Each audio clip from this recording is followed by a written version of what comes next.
द्रोणाचार्य शिकत असताना त्यांची द्रुपद नावाच्या राजपुत्राशी गाठ पडली. दोघांची घट्ट मैत्री झाली. इतकी घट्ट की द्रुपदाने राजा झाल्यावर राज्यात आणि संपत्तीत द्रोणाचार्यांना वाटा देण्याचं कबूल केलं. पण भविष्यात द्रोणाचार्यांना सगळं मिळालं का की त्यांची फसवणूक झाली? कारण द्रोणाचार्य यांचा मित्र म्हणवणारा द्रुपद काही काळाने मोठा राजा झाला. द्रोणाचार्य देखील पुढे परशुरामांकडून शस्त्रास्त्र विद्येत पारंगत झाले. मात्र संपत्ती म्हणाल तर त्यांच्याकडे अजिबातच नव्हती.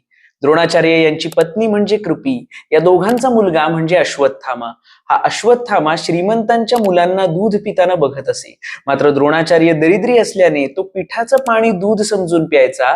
मग मी दूध प्यायलो असंही मोठ्या आनंदाने म्हणायचा.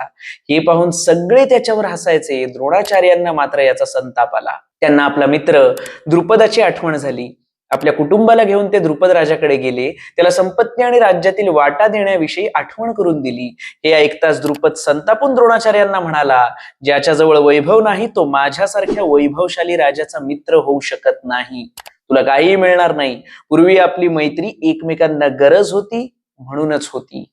मित्रांनो, मैत्री गरजेपुरतीच असते का? आर्थिक परिस्थितीवर अवलंबून असते का? आणि अशी फसवणूक आजही होते का? इथं तुमचं मत नक्की कमेंट करून सांगा.